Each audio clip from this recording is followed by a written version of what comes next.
Welcome to T-SAT classes. Indian polity constitution కోర్సులో భాగంగా మనము పార్లమెంట్కి సంబంధించిన లెజిస్లేటివ్ ప్రొసీజర్ని కంప్లీట్ చేసుకున్నాం.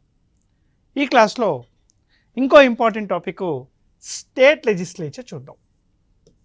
దాని యొక్క కంపోజిషను, గవర్నరు ఇవన్నీ కూడా చూడడం జరుగుతుంది. This is also most important topic, state legislature యొక్క కంపోజిషన్. మనకి state legislature right, article 168 of the Indian Constitution, Article 168 of the Indian Constitution defines what is state legislature. Article 168 ప్రకారంగా, according to Article 168, state legislature consists of State Legislative Council, State Legislative Assembly and Governor.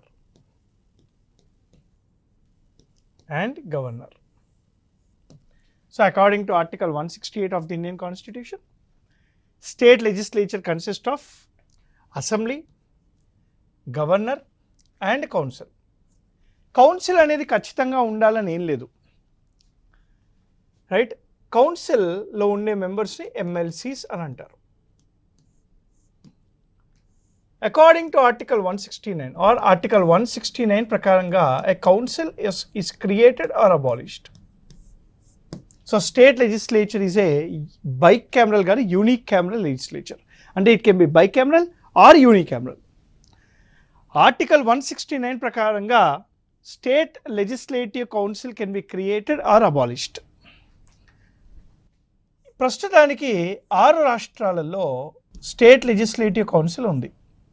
Andhra Pradesh, Telangana, Karnataka, Maharashtra, UP and Bihar. ఈ 6 రాష్ట్రాలలో ప్రస్తుతానికి state legislative council ఉంది.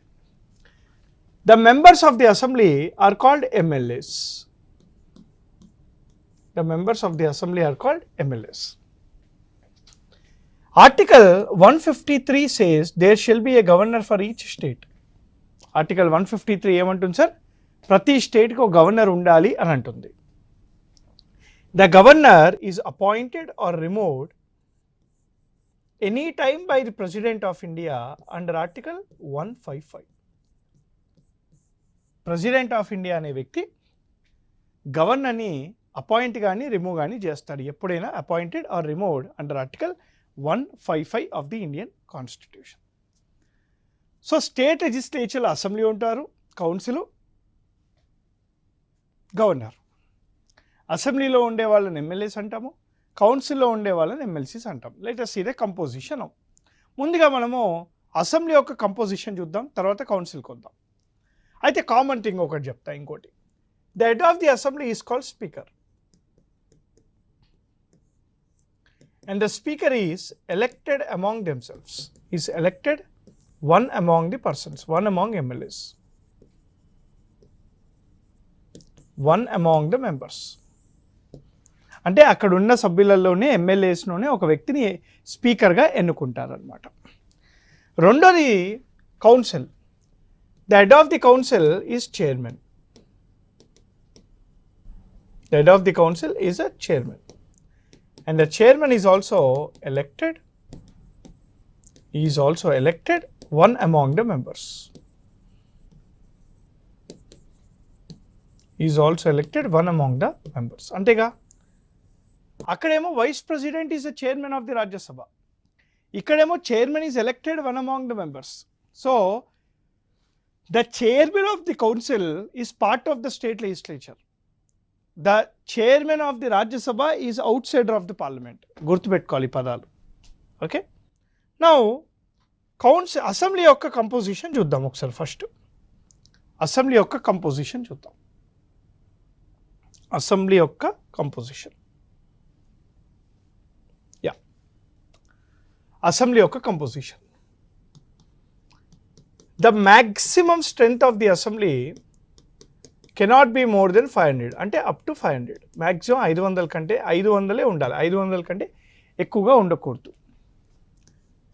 The minimum strength of the assembly as per ఇంకో మర్చిపోయా, ఇది article 170 talks about the composition of the assembly. So according to article 170 maximum 500 కంటే ఎక్కువగా ఉండకూడదు.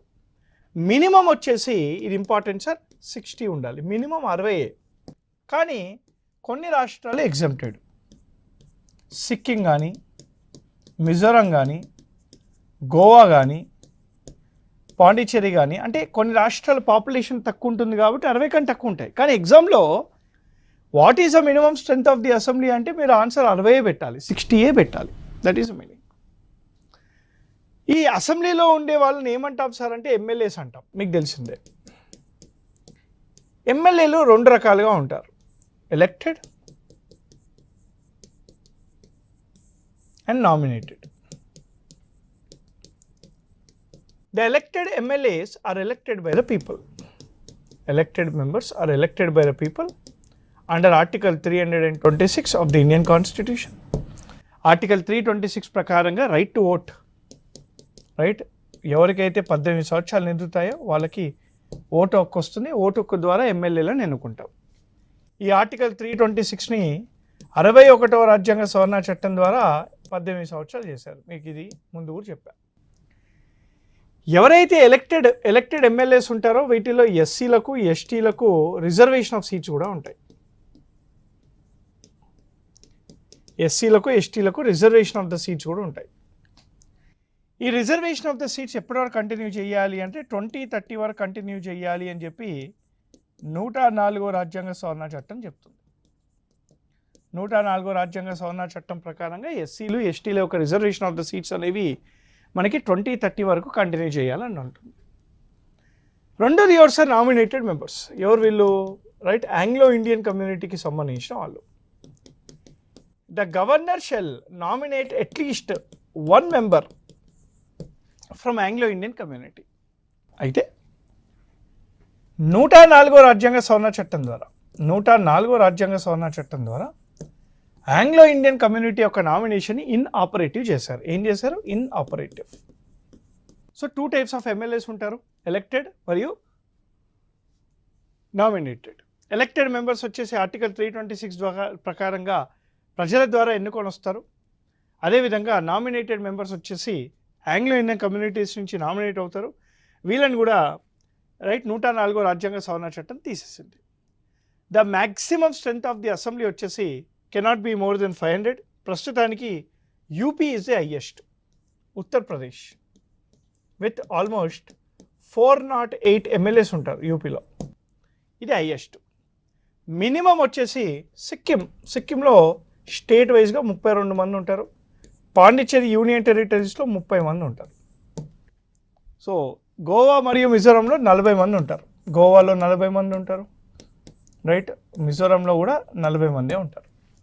తెలంగాణలో 119 మంది, ఆంధ్రప్రదేశ్లో 175 మంది ఉంటారు, రైట్. ఇది ఇంపార్టెంట్ సార్ మనకి. సో ఇది maximum strength, minimum strength. The composition of the assembly వచ్చేసి ఆర్టికల్ 170లో రాస్తుంది. ఓకే, 170లో రాస్తుంది కంపోజిషన్ ఆఫ్ ది కౌన్సిల్. జాగ్రత్తగా వినండి, ఇంపార్టెంట్. మనకి కౌన్సిల్ అనేది ఖచ్చితం కాదు, రైట్. స్టేట్ లెజిస్లేచర్ వచ్చేసి it is unicameral or bicameral. Article 169 ప్రకారంగా it is a parliament which has the authority to create or abolish a state legislative council. ఒక state legislative కౌన్సిల్ని క్రియేట్ చేయాలన్నా, అబాలిష్ చేయాలన్నా it is a parliament which has the authority. జాగ్రత్తగా గుర్తుపెట్టుకోండి. అసలు ఈ ఎమ్మెల్సీస్లో 8 మంది ఉంటారు, కౌన్సిల్లో 8 మంది ఉంటారు. ఎలా ఎలక్ట్ అవుతారు? మనకి స్టేట్ లెజిస్లేటివ్ కౌన్సిల్లో the members of the state legislative councils are called MLCs. The members of the state legislative council are called MLCs. Chala important. The maximum strength of the council cannot be more than 1/3 of the total strength of the assembly. The maximum strength of the council cannot be more than 1/3 of the total strength of assembly. And the minimum strength of the council can be 40 వరకు ఉండొచ్చు. Cannot be less than 40. ఒక example ఇస్తా. For example Andhra Pradesh తీసుకోండి. ఆంధ్రప్రదేశ్లో 158 మంది ఎమ్మెల్యేలు ఉన్నారు. అంటే ఇక్కడ కౌన్సిల్ యొక్క స్ట్రెంత్ ఏమన్నా 175 మంది ఎమ్మెల్యేలు ఉన్నారు. అంటే ఇక్కడ కౌన్సిల్ స్ట్రెంత్ అనేది 1/3 ఆఫ్ 175, 58. అంటే 58 మ్యాక్సిమం ఉండొచ్చు లేదా 40 మినిమం ఉండొచ్చు అనమాట. తెలంగాణ తీసుకుందామా, 119 ఇంటూ 1/3 అంతకే వస్తుంది 40. సో మినిమం మ్యాక్సిమం తెలంగాణలో 40, టెన్షనే లేదు. సరే సార్, అంత బాగానే ఉంది, కానీ వీళ్ళని ఎవరు ఎన్నుకుంటారు? ఎమ్మెల్సీస్ని 5 రకాల బ్యాచ్ కాన్స్టిట్యుయెన్సీస్ ఎన్నుకుంటాయి. There are 5 batch constituencies who elect the MLCs.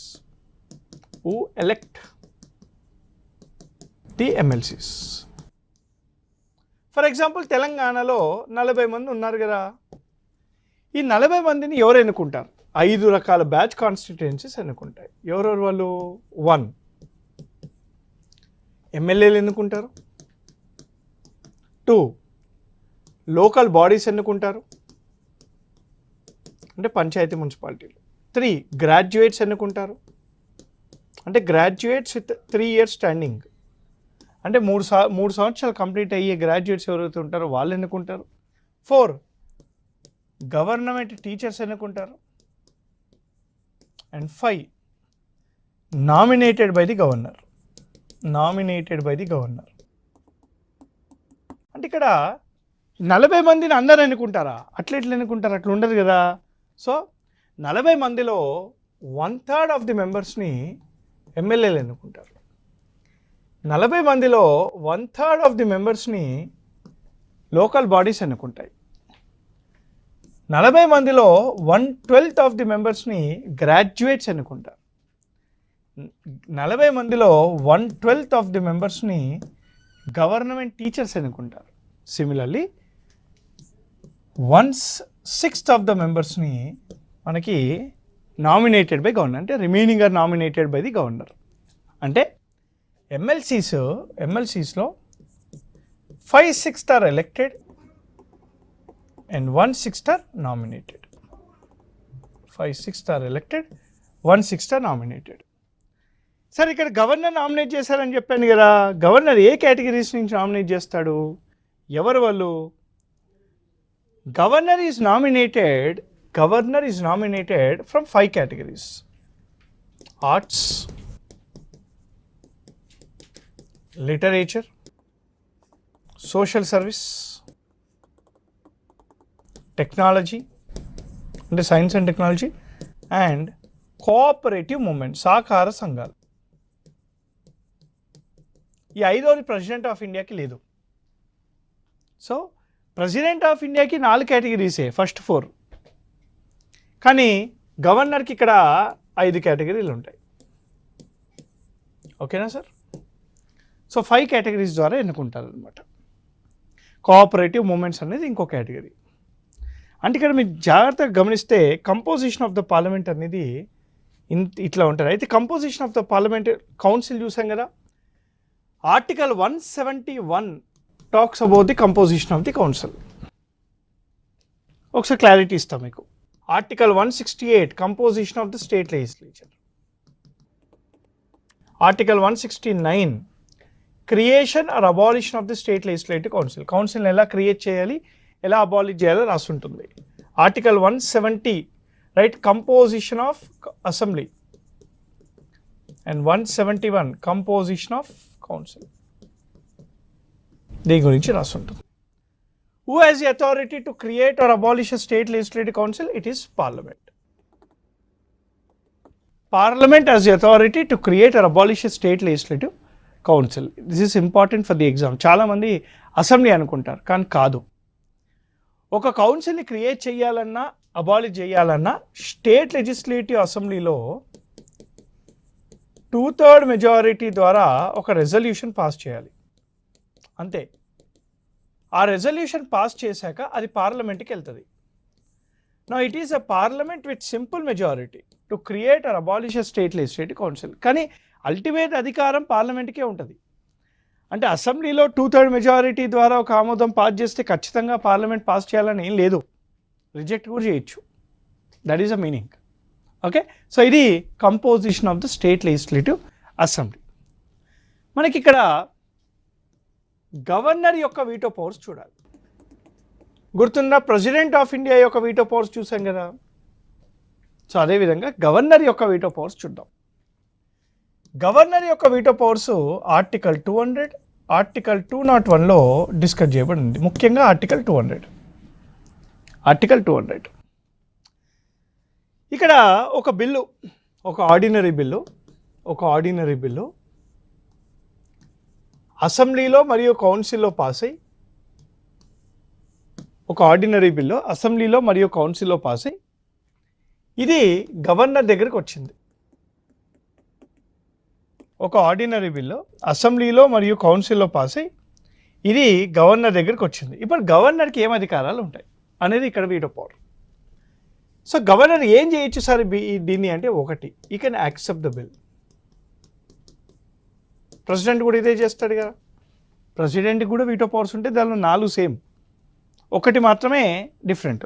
ఒకటి, ఈ కెన్ యాక్సెప్ట్ ద బిల్. 2, ఈ can reject the bill. You can reject the bill. 3, you can withhold the bill. You can withhold the bill. 4, you can send back the bill for reconsideration. You can send back the bill for reconsideration. And lastly, very important, there is one more veto power for the governor, that is he can reserve the bill with the President of India. అంటే president of ఇండియాకు ఈ can also reserve the bill. చాలా important sir ఇవి. అంటే ఒక ordinary bill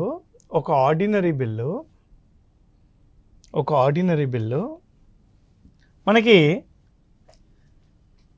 అసెంబ్లీలో కౌన్సిల్లో pass అయ్యి గవర్నర్ దగ్గరికి వస్తే గవర్నర్ ఏం చేస్తాడు? First he can accept the bill. When governor accept the bill, this is called act. Governor also has the authority to reject the bill. Right, దీన్ని the end of the bill అని అంటాం. The end, దీన్నే మనము absolute veto అని అంటాం. ఏమంటాం sir? Absolute veto powers. Absolute veto powers. 3వది ఏంటి? He can withhold the bill. Governor he can withhold the bill for any number of days. You can withhold the bill for any number of days. When governor is withholding the bill for any number of days, this is called pocket veto.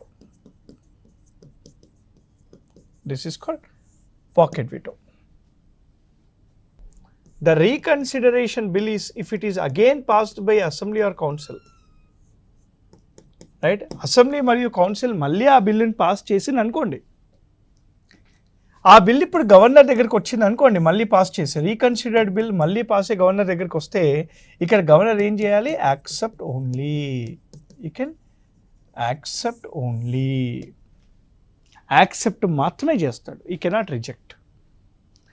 ఇలా if governor is sending back the bill for reconsideration, దాన్ని ఏమంటాము? That bill is called, so that power is called suspensive veto. That is called suspensive veto. ఈ 4 president of India కూడా ఉంటారు అధికారం. కానీ ఇక్కడ 5వది ఏంటి? Reserve the bill for the president of India. So president of ఇండియాకి బిల్లు రిజర్వ్ చేయడం. Governor right ఒక బిల్లుని ప్రెసిడెంట్ ఆఫ్ ఇండియాకి రిజర్వ్ చేయాలి అని అంటే ఆ బిల్లులో ఏ అంశాలు ఉంటే రిజర్వ్ చేస్తాడు అనేది ఇక్కడ important. Reserve the bill with the President of India. ఒక స్టేట్ లెజిస్లేచర్ బిల్లులో ఈ 5 అంశాలలో ఏదైనా అంశం ఉంటే governor has the authority to reserve the bill to the president of India. ఏంటి సార్ అవి? 1, if that bill is against Constitution of India, ఆ స్టేట్ లెజిస్లేచర్ బిల్ అనేది కాన్స్టిట్యూషన్కి విరుద్ధంగా ఉంటే. 2, if the bill is against union law, ఆ యొక్క bill అనేది union లాకి విరుద్ధంగా ఉంటే. 3, if the bill is against the nation at large, దేశానికి విరుద్ధంగా ఉంటే. if the bill is against a law to implement DPSP, if the law is against if that law is against any other law to implement DPSP, అంటే ఆదేశక సూత్రాలను implement చేయడానికి తీసుకొచ్చిన చట్టానికి విరుద్ధంగా ఉన్న దాన్ని తీసేయచ్చు. And lastly, if it is endangering the position of high court, ఆ స్టేట్లో ఉండే హైకోర్టు యొక్క పొజిషన్ని ఎండేంజర్ చేస్తూ ఉన్నా కూడా the governor reserve the bill to the president of India. అయితే very important for the exam, according to article 200 ప్రకారంగా ఒక బిల్లులో ఈ 5 అంశాలు ఉన్నా కూడా ఈ ఫస్ట్ 4 అంశాలు ఏవైతే ఉన్నాయో, ఈ 4 అంశాలలో గవర్నర్ కెన్ రిజర్వ్, అంటే అతని ఇష్టం, may or may not reserve the bill. కానీ ఈ 5వ అంశం చూసారా, if the bill is endangering the position of the high court, it is compulsory, it is mandatory for the governor to reserve the bill to the president of India if the bill is endangering the position of the high court. అంత బాగానే ఉంది కదా. మరి ఇప్పుడు ఒక state legislature బిల్లును governor president of ఇండియాకి reserve చేస్తే, ప్రెసిడెంట్ ఆఫ్ ఇండియాకి ఆ బిల్లు పైన ఏ అధికారాలు ఉంటాయి? What is that authority president of India possess? ఇదే ఆర్టికల్ 201లో రాసి ఉంటుంది. Article 201 of the Indian constitution talks about the authority of the president of India over the state legislature bill. ఏం చేయొచ్చు ప్రెసిడెంట్ ఆఫ్ ఇండియా? ఒక state legislature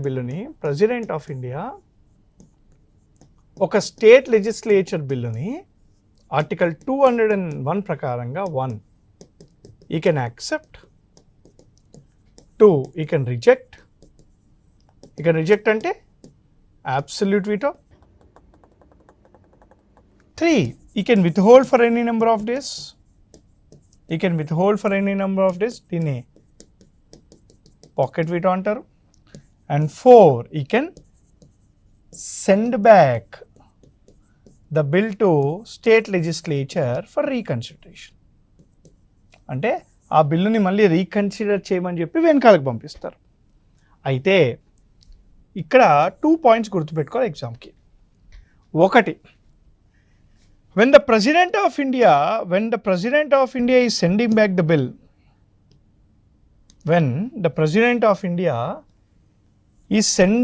the bill, to state legislature again for the reconsideration, the bill should be reconsidered within 6 months.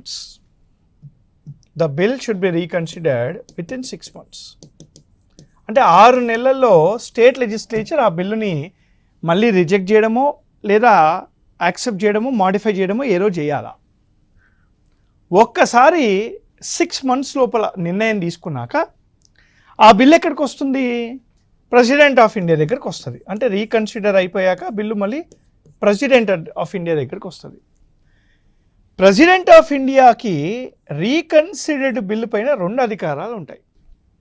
1, accept చేయడము, లేదా ఇక withhold for any number of days, pocket veto. అంటే ఒక రీకన్సిడర్డ్ bill పైన, ఒక state legislature రీకన్సిడర్డ్ bill పైన president of ఇండియాకి pocket veto utilise చేసే అధికారం ఉంటుంది ఆర్టికల్ 201 ప్రకారంగా, ఆర్టికల్ 201 ప్రకారంగా సర్కారియా కమిషన్ కానీ, అడ్మినిస్ట్రేటివ్ రిఫార్మ్స్ కమిషన్ కానీ, రాజ్ మన్నార్ కమిషన్ కానీ ఏమని చెప్పారంటే, ప్రెసిడెంట్ ఆఫ్ ఇండియా ఒక స్టేట్ లెజిస్లేచర్ బిల్లుని విత్హోల్డ్ చేసుకునేటప్పుడు రీజన్ అడిగారు. రీజన్ ఏమని చెప్పాడు. రీజన్ ఇస్తే బాగుంటుంది, ఎందుకు విత్హోల్డ్ చేశారో రీజన్ ఇస్తే స్టేట్ లెజిస్లేచర్ కూడా ఈజీగా ఉంటుంది అని చెప్పి చెప్పడం జరిగిందనమాట. సో ఇది మనకి veto powers of the governor. అంటే గవర్నర్ వీటో పవర్ అనేది చాలా ఇంపార్టెంట్ మనకి. Governor veto power is more important. ఎందుకు? ఇక్కడ 5 టైప్స్ ఆఫ్ వీటోస్ ఉంటాయి. మరి సార్ బిల్ ప్రొసీజర్ సేమే ఉంటుందా? ఆల్మోస్ట్ సేమ్ ఉంటుంది. అయితే ఒక చిన్న డిఫరెన్స్ ఉంటుంది, నాకు చెప్పేస్తాను మీకు ఇప్పుడు. అదేంటది? ఒక ఆర్డినరీ బిల్ అనేది స్టేట్ లెజిస్లేచర్లో అసెంబ్లీలో పాస్ అయ్యి కౌన్సిల్కి వచ్చింది అనుకోండి. ఇక్కడ కౌన్సిల్ ఏం చేయొచ్చు ఆ బిల్లును అంటే యాక్సెప్ట్ చేయొచ్చు, రిజెక్ట్ చేయొచ్చు, విత్ హోల్డ్ చేసుకోవచ్చు, లేదా యాక్సెప్ట్ విత్ చేంజెస్ చేయొచ్చు. సేమ్ పార్లమెంట్లో కూడా ఇదే ఉన్నాయి కదా, కరెక్టే. కానీ ఇక్కడ కొంచెం తేడాలు ఉంటాయి. ఏంటది? ముందుగా మీరు అర్థం చేసుకోవాల్సింది ఏంటంటే, జాయింట్ సిట్టింగ్ అనే ప్రొవిజన్ స్టేట్ లెజిస్లేచర్లో ఉండదు. అంటే డెడ్ లాక్ అయినప్పుడు జాయింట్ సిట్టింగ్ అనేది స్టేట్ లెజిస్లేచర్లో ఉండదు, పార్లమెంట్లో ఉంటుంది.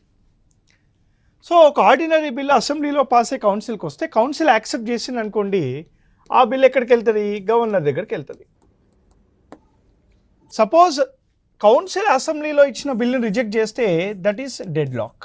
ఎండ్. డెడ్ లాక్ జరిగినప్పుడు పార్లమెంట్లో అయితే జాయింట్ సిట్టింగ్ ప్రొవిజన్ ఉంది, ఇక్కడ లేదుగా. మరి ఏం చేయాలి చెప్తా. ఒక ఆర్డినరీ బిల్లుని కౌన్సిల్ మ్యాక్సిమము 3 నెలలు మాత్రమే విత్ హోల్డ్ చేసుకోవచ్చు. It can with hold for only 3 months, not more than 3 months. Suppose changes ద్వారా యాక్సెప్ట్ చేస్తే మళ్ళీ వస్తుంది, మళ్ళీ వెళ్తుంది, మళ్ళీ ఒప్పుకుంటే మళ్ళీ వాపస్ వస్తుంది, యాక్సెప్ట్ మాత్రం చేస్తుంది, ఇది మీకు తెలుసు. 3 నెలల కంటే ఎక్కువగా విత్ హోల్డ్ చేసుకుంటే దాన్ని ఏమంటారు? మళ్ళీ డెడ్ లాక్ అనే అంటారు. In case of a deadlock in the state legislature on a bill, ఇంకో 1 month గ్రేస్ పీరియడ్ ఇస్తారు. ఈ 1 monthలో కౌన్సిల్ ఆ బిల్లును ఒప్పుకోవాల్సిందే.